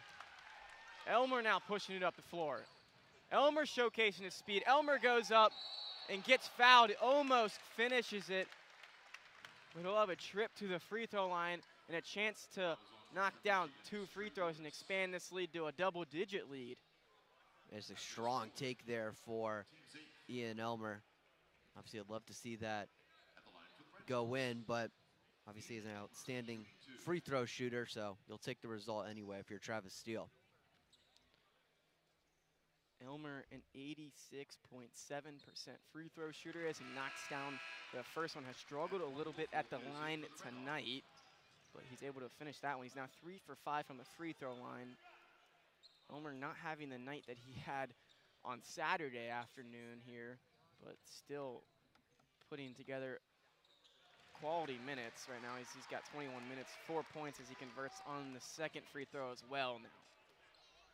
57-47, Miami leads over Western Michigan. Burton has it right now as he swings it to Viss. Viss with a dangerous pass to Brewer, and he lost it out of bounds. A turnover again for Western Michigan, and now they are up to 9 turnovers in this one. Just seems like the communication was off there between Viss and Brewer, just a half second late. Forced the turnover, and it'll be Miami basketball yet again. E.J. Ryans checks into the game for Carson Viss. Suter being guarded by Wims, but gets a screen from Woolfolk to get across the court. Still being guarded tightly by Williams, though. He gives it up to Atlas in the hot hand. Atlason swings it to Skowjak, feeds it inside to Woolfolk. Woolfolk backing down Burton. Still backing down Burton. Post hook, misses that one strong. Whole bench is looking for a foul, doesn't get it. Brewer's pushing it down quickly. Euro step, yep. A crafty finish there from Jaden Brewer. Travis Steele still upset after that non-call on Woolfolk, really going at the officials. Suter has it, goes up with it, and he almost converts the and one, but we're gonna have another Red Hawk with a trip to the free throw line to try to convert 2 and get the lead back to 10 points as they lead right now 57-49. Red Hawks starting to make a living at the free throw line tonight. Now this is gonna be their 19th and 20th free throw attempts of the ball game. Right, 14 for 18 right now. And Peter Suter, one of your better free throw shooters, just around the 80% mark on the season so far as he nails the first one. Suter with 5 points so far tonight, 3 rebounds and 4 assists. He's had to take on a little bit of a different role now that Ipsaro is out. He's taking on that point guard role, so he's starting to more look to facilitate instead of score like the Peter Suter we had kind of last year, but some would maybe say it's more needed this year than ever. Yeah, I'd say so. And Suter did a great job of it. Last game, 9 assists in that win over Akron. Played a really key role in that victory. Justice Williams has it and gives it up to Lewis.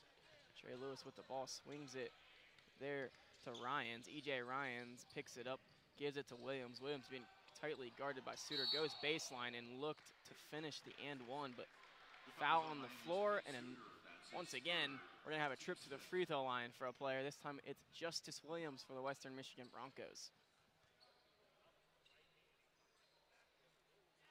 Yeah, Williams so far today, 4 for 4 on free throw attempts. 4 out of his 6 points have come from the free throw line. Williams looking to nail his first one, and he does. He's got a beautiful stroke. I'll give it to him. A smooth jumper. You could certainly understand why Dwayne Stevens and the Western Michigan Broncos would want him. Obviously started his career at LSU and then went to Robert Morris. Made the NCAA tournament twice in his career so far. He's trying to do it again for the 3rd time with this Western Michigan team. He knocks down both of them and gets this back to an 8-point game. Byers is gonna go to the scorers table to look to check in right now. Suter with it, driving on Williams, scores. There you go. He's just a lot bigger than people give him, and he uses his size once again and completes. It's now 61-51, Miami with the 10-point lead once again. Trying to fend off this Western Michigan push that they've brought all night. E.J. Ryan's with the ball right now, gives it up to Justice Williams, a swing to Lewis. Lewis misses the high arcing three. Who else other than Justin Kirby to come up with the rebound and gives it off to Suter. Suter taking it down slowly, then he hesitation off Justice Williams, goes up for it, kicks it to Elmer, but there's a whistle called beforehand, and a foul as Peter Suter will take a trip and shoot a pair of free throws here. It looked like there were a couple of Broncos grabbing at Pete Suter. He was trying to pass the ball outside. Not sure who it's going to go against, but really seems like Pete Suter is starting to take over this game the past few minutes. It's hard not to think about Peter Suter's performance last year against Air Force, where he had 42 points. We know what he has. He can just score in bunches, and he's so efficient as well. Leads the team in three-point percentage and field goal percentage as well. He doesn't take a shot he doesn't like, ever. Averaging 12.4 points per game, 4.3 rebounds, and 4.3 assists as well. He leads the team in field goal percentage, three-point percentage, and assists. I think he's the key leader of this team, and I think you would say the same thing, Bryan. Yeah, absolutely. Travis Steele in this last press conference talked about just how much Pete Suter has on his plate, how much responsibility he has for this team. And it's obviously not necessarily just scoring for him, but facilitating the ball, rebounding, getting steals on the defensive end. He's just a really good all-around player for this RedHawks squad. And as you mentioned, Gavin, just the leader of this team. Suter rolls in the first one. Byers checks in for Atlason. And Suter misses the second one on the short end. A rare miss from him. Western Michigan has the ball, and they're pushing it up the floor. Brewer, a floater, and gets it to go. 62-53, Western Michigan trying to dig back into this ball game right now. Suter takes it down slowly, being guarded by Sherrod Barnes, the freshman. He'll get fouled again. It feels like every time Peter Suter touches the ball, he's getting fouled. But you'll take it, though, right? Now that you're in the double bonus, you'll certainly take your trips to the free throw line, especially with someone like Pete Suter. One thing to note about Travis Steele in this Miami team is they don't care how they win basketball games. They just care about winning them. And right now they found a recipe for this one, as they have really taken over this game, just being more physical and getting the whistle. Suter nails the first one and makes the second as it touches the front and the back end, and then the front again to ultimately roll in, and it's an 11-point lead now for Miami. Peterson with the ball. They call it a foul on Peter Suter. I don't know where. I don't even know how they can call anything on there, but Skowjak's going to check in for Suter. I think Steele is just in. Steele is just in so much shock, he's not even saying anything. Usually he would probably be pretty animated, but he just took a deep breath and turned around and looked at the bench, kind of astonished. And like it's a big foul. That's Suter's fourth. I don't get it. I don't see it there, but Sherrod Barnes, throws that one out of bounds. It was just too much sauce for Lewis there. Hit off Trey Lewis's hand and rolled out of bounds as Skowjak has the ball now, being guarded by Barnes. Skowjak will have to step up in the point guard role now. Is certainly very capable of it. He hits it to Elmer on the other side. Elmer rattles out the three. Would have brought the house down here. Brewer gets it. He's going coast to coast, flying down the court. Hits Barnes. Barnes is stepped out of bounds. We saw that a couple times for the RedHawks on Saturday where the foot's just out of bounds. This time, Western Michigan makes that mistake. It's a quick turnover. Miami gets the ball right back as Skowjak is trying to get it across the court, being guarded by Sherrod Barnes, full court once again. He dishes it into Woolfolk. Woolfolk looking to start out this offense from the top of the key, looking still. He's going to take it on Peterson right now. Backing down Peterson, just trying to be more physical. Does it. Great move. Antoine Woolfolk showing off the footwork that he's been working on these past two seasons here at Miami. He gets that one to go. It's a 13-point lead for the RedHawks now, 66-53. Antoine Woolfolk with 7 points now. Lewis from three, dishes it, got it. Trey Lewis gets it back to a 10-point game as he rattles in the three on Justin Kirby. Heavily contested. Really feels like Western Michigan needed a three ball there. Trey Lewis with a couple of threes today has been big in this Bronco offense. Woolfolk gives it Skowjak back to Woolfolk. Woolfolk was gonna shoot it from the free throw line, but he instead just pump fake. Now he's backing down Peterson again. Post hook and one! Antoine Woolfolk goes on Declan Peterson again and converts again. Almost the same move too. A little baby hook there from Antoine, able to get the bucket and the foul, looking for the old school three-point play. Antoine Woolfolk showing off his footwork and strength. When we come back, he's going to look to convert the three-point play. Miami leads 68-56. They have a chance to grow it, though, with 7 minutes and 11 seconds left in this one. A tight one to the finish line here at Millett Hall. You're listening to Miami men's basketball on the Red Hawk Radio Network.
MAC play going on all over the place. Good basketball just everywhere.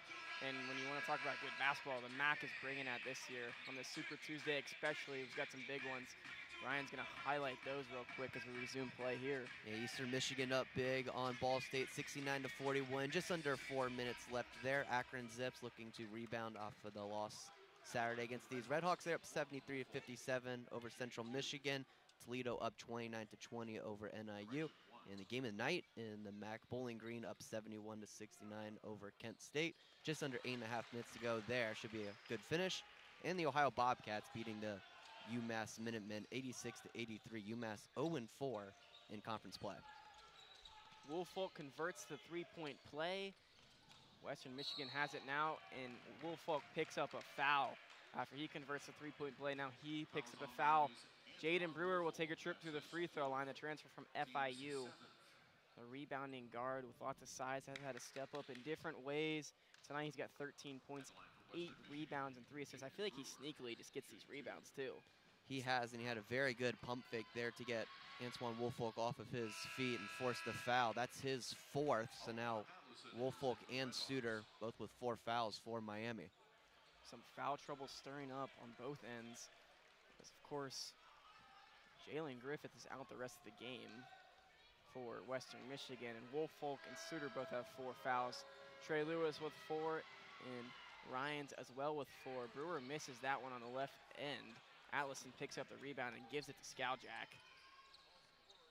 They're trying to put some pressure on the ball in Skowjak, but he's handling that with ease, honestly. Gives it up to Atlaston when he gets across the court. Atlaston looking to drive. He picks up his dribble, being guarded by Burton, gives it up to Kirby. Justin Kirby drives, spin move. Wow! Nice. Wow! Flex on him, Justin Kirby. He is showing out tonight. A spin move, puts it up, and one. Justin Kirby with a trip to the free throw line to convert the three-point play. He has been a star tonight, and this might be his coming out game. Yeah, it sure seems that way. Up to 9 points, a point away from double figures. Perfect from the free throw line, really getting it done defensively. Unreal. He will convert the three-point play there, and now up to 10 points and 7 rebounds and there are 10 loud points. Let me tell you. Unreal. E.J. Ryans will take the ball across the court, being guarded by Luke Skaljak. Miami leading 72-57, looking to put the nail in the coffin here in the final 6.5 minutes here. Burton being guarded by Atlason. He's backing down Atlason. Atlason gets a hand on the ball, but they call a reach in. Atlason kind of laughing this one off, just shaking his head. He can't believe it. Some questionable calls in this second half. Had 18 total fouls so far in the second half. The officials certainly have not been afraid to blow the whistle. Not at all. Burton misses the 1-and-1, and who else other than Justin Kirby flying up to get the rebound as they'll take the ball right back. Kirby gets it across the court, still has it, gives it up to the point guard and Skaljak. Skaljak feeds it up to Atlason, back to Skaljak on the swing. Skaljak has the mismatch on Burton, but so does Atlason with Williams. He'll give it in to Atlason. Atlason backing down, physical, yeah, it's too easy. Almar Atlason taking over in the second half now with 17 points, leading the way for the RedHawks. They're up 74-57, and Almar Atlason, a statement. E.J. Ryan's a floater, missed it, but he gets his own rebound, still has it. Dishes it out to Williams. Williams fakes the pass to the right side and swings it to Brewer. Brewer, fade away, difficult shot. Williams comes up with a rebound after it touched 3 different hands. E.J. Ryans has it at the 3-point line. Shot fake, drives up, finishes. But I think in this point of the game, you'll take that. If you're Miami, it's a possession that took a lot of time off for the Broncos and only resulted in 2 points. Absolutely. Almar Atlason, a deep 3, misses everything on that one. Just a little off to the left. Western Michigan working in transition quick. Jaden Brewer gets fouled, but misses the shot. And he'll go to the free throw line once again. Jaden Brewer with 14 points on the night. Will take his 4th trip to the free throw line. He's 2 for 5 on the night. And ever since Griffith fouled out for Western Michigan, they really needed somebody to step up, and Jaden Brewer really took over that role. As you mentioned, 14 points tonight, 9 rebounds, 1 rebound away from double-double. Impressive stuff from the 6'6" senior guard out of Indianapolis, Indiana. He's been one of the better players for this Western Michigan team all year. He's probably been the best player on the court tonight for Western Michigan. He nails both of them. 74-61. Western Michigan not shying away from the big giant that lays in front of them, the Miami RedHawks. Skaljak gets it across the court, being guarded heavily by Justice Williams. Fake screen. Skaljak goes up, gets bumped.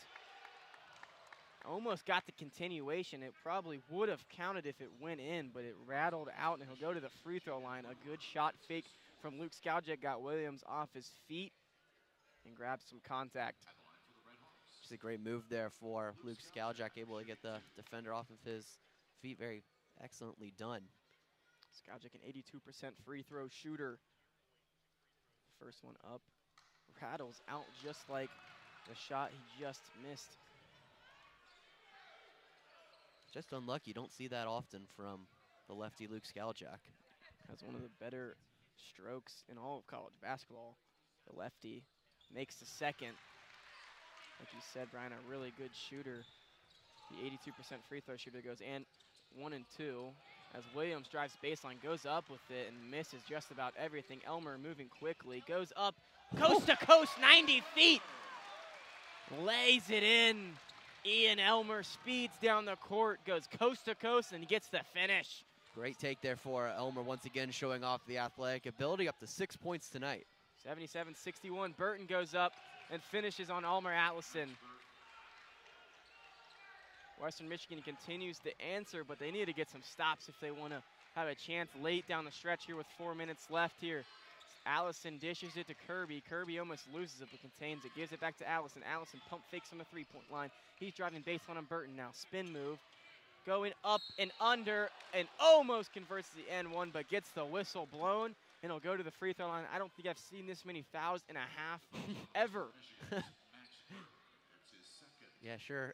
It sure seems that way. Up to 20 fouls, I believe, now in the half. Western Michigan has 25 total, and Miami has 17. But it feels like there's been some weird whistles on both ends. Allison will knock down the first one, and how good of an addition has Elmer Allison been this year? The 6'8" junior transfer from Bradley. He played very key minutes for Bradley, but it just never felt like he was able to get things going on the offensive end for him. But this year, it's been just astonishing as he finishes both of those free throws, knocks them both down to 79-63 now. Yeah, Allison shot 41% from three-point land as a freshman with the Braves. Very good shooter. And Lewis finishes that one. A nice jumper from Trey Lewis, 79-65, Miami leads. Skowjak picks the ball, but feeds it right to Allison. Allison gives it right back to Skowjak. Dishes it to Elmer at the top of the key. He is asking for a pick, but Byers goes baseline instead. Elmer still with it at the wing. Elmer, 3-ball, misses everything there, an air ball. Western Michigan will get the ball back. But we're gonna go into a media timeout here with 3 minutes and 24 seconds left. Miami leads 79-65, looking to put the nail in the coffin here at Millett Hall and get to 16-0. The first team to do it. Can they do it? Stick around and find out here on the Red Hawk Radio Network.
Back here inside Millett Hall, Gavin Stark joined alongside Bryan Miller. It's been an exciting one tonight on this Super Tuesday of Hoops. We've got a good one here inside Millett where Western Michigan has given Miami everything they've gotten, a little bit more you could argue. But Miami leading right now 79-65, nearing the 80-point mark for this Red Hawk offense, who's been elite all year. I mean, can't say enough good things. Second in the country in three-point percentage, and the only team with a starting five that is all within 40% at the three-point line. Just unbelievable numbers that don't even sound real. Western Michigan gets it across the court. E.J. Ryan dishes that in. Still dribbling it is Max Burton. Post hook, does not get it to go, but it ends up in Lewis's arms. Lewis gets it off the second chance points. Allison gets it into Elmer, who's going to take it down the court. I feel like usually, if you're in Western Michigan's position, you'd try to put a press on, especially how Miami has struggled with the press in recent games, but so many players in foul trouble, I don't know if you can. Skowjak dishes it to Allison on the pick and roll, and Allison gets bumped. Went up for the shot, but missed the jumper, the floater. But he'll get a trip to the free throw line once again. Allison nearing in on 20 points. He's got 19 right now, 6 for 10 from the field, 3 for 7 from the three-point line, and 4 for 4 from the free throw line. Looking to stay perfect from there. He's got 4 rebounds and an assist and a block as well in 22 minutes played. He might be the 6th man of the year in the MAC. And I don't think I should even say might. I think he will be. Yeah, if he has performances like this, he absolutely will be. His numbers have been great all year. He's got starter numbers with starter minutes as well. So he nails the first one, now has 20 points in this one.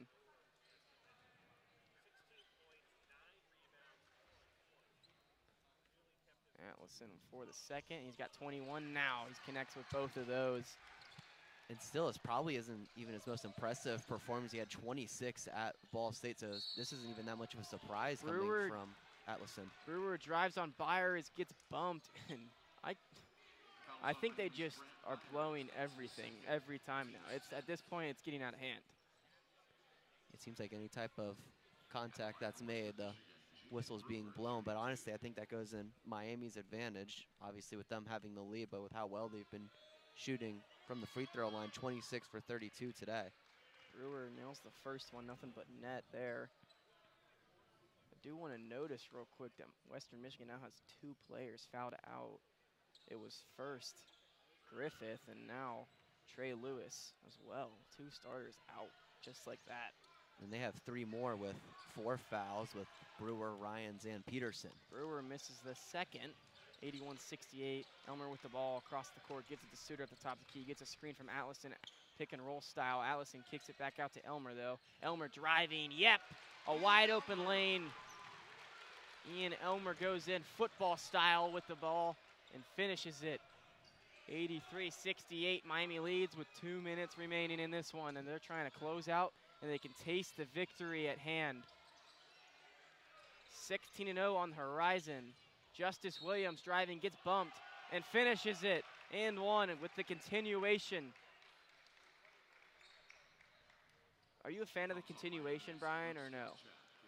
I am if you just get that one step. If it's like the NBA, I feel like they really, really extend it. But I think in the college ranks, it's fine. It's one of those things that's gotten out of hand in the NBA, but college basketball seems to have it down so far with the new addition. Williams not able to convert the 3-point play. And there's another whistle blown as Suter's on the floor. It's on Burton, who pushed away Suter, and Suter went down, and now he's going to shoot a pair. Only Max Burton's third, so he'll stay in the game, though. 6'10" junior out of Williamstown, Michigan. I'll tell you what, Western Michigan does a good job recruiting within the state of Michigan. They get their homegrown guys, and they also have 2 guys from Albuquerque as well, with Declan Peterson. And there's another one, right? Hudson Ward, who's not playing tonight. But you have another player from Italy as well, Nicholas Arica. I think with homegrown talent as somewhere where Travis Steele is trying to, get into, as Elmer Allison is going to go to the bench and get a standing ovation.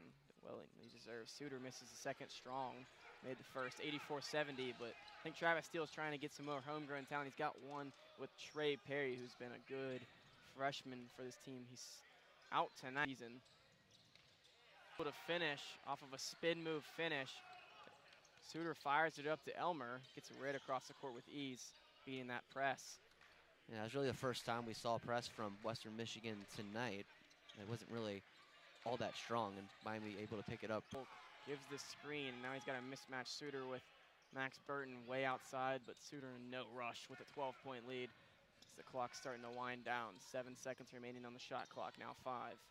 Gives it to Woolfolk. Woolfolk from 3, he's shown he can shoot. Yep, at the buzzer, Antoine Woolfolk. He continues to impress from beyond the arc in MAC play. Now 3 straight games with a 3-pointer. I love seeing the range from Antoine. At the shot clock buzzer, he nailed it too. The big man out of Cleveland, Ohio. Justice Williams looking to go back with a 3, but he misses it. And Ian Elmer says no to Max Burton's putback shot, and Elmer rejected that one into the stands. Ian Elmer playing hard through the final whistle tonight. Couple of big-time blocks. He's athletic and probably going to be all MAC defense this year. He's been impressive on that end. Justice Williams able to finish that one, heavily contested. Suter gets it across the court, slowing it down as this game is winding down here. It's 87-74, Miami leading right now. Skowjak asking Steele what he should do. Should he shoot the shot or take the shot clock violation? The crowd starting to stand up and clap for this team as they're got to be. 16-0. Skowjak, though, step back. Misses that one short. Western Michigan, Carson Viss pushing it down the court. Puts it into Jaden Brewer, and Jaden Bruder will float that one in. 4.6 seconds left. 87-76 will be your final, but the Miami RedHawks, they get to 16-0, and they're the first team in the country to get to say that. A statement win for the RedHawks as they fended off a Western Michigan team that looked to come in tonight and play spoiler here on this Tuesday. A lot of people titled this one as a trap game after Miami had the huge victory against Akron. They started off a little shaky, but a second half where they dominated and ended up winning the second half by 7. Fends off Western Michigan 87-76, and they were led by the bench and Almer Atlason and Justin Kirby with 10 points and 8 rebounds. The freshman had his best game of the season and only his 3rd appearance. You're going to see a lot more of him the rest of the season, you have to think. Yeah, you would absolutely have to think so, Gavin. We began this broadcast talking about how this Miami team was able to beat the Akron Zips with 0 points from their bench, but tonight it was all about the bench, Gavin. They got 21 points from their non-starters, able to get it done in an 11-point victory over Western Michigan. Wasn't their best effort tonight, shooting just above 23% on 3-point attempts, but sometimes you gotta win ugly. And tonight they are able to do just that and get this win over Western Michigan. Some would say they won ugly on Saturday, but that was against a different team in Akron who was projected to win the MAC, so that one was huge. But these wins, they don't get any smaller either. MAC play wins are always tough, especially it feels like these Tuesday night games, we can be a little tired, especially after a dogfight on Saturday here. But the RedHawks continue to impress the entire nation, and they have the country on notice. This week they received 22 votes in the top 25, and they're going to receive some more if they continue to win. Friday night they play a primetime game against Toledo at Toledo, and that's going to be a big test for this RedHawk team. But any final words before we sign off here, Bryan? Yeah, just a good effort. Really like the way the RedHawks responded today. Have a big-time game Friday night. It's on CBS Sports Network, so hopefully the nation can tune into that one. This is a really, really fun team to watch. I'd really encourage everyone listening to watch that game on Friday night. Yep, tune in for that one. It'll be another road test for this Miami team. A record 24 consecutive wins at home for the RedHawks as they stay undefeated at 16-0 and undefeated in conference play. RedHawk team continuing to stay hot. Thanks for listening and spending your Tuesday night with us here on the RedHawk Radio Network. We'll be back soon with more coverage. Tomorrow night it's the women's basketball team at 7 p.m. Thanks for listening. I'm Gavin Stark. Bryan Miller saying so long for now.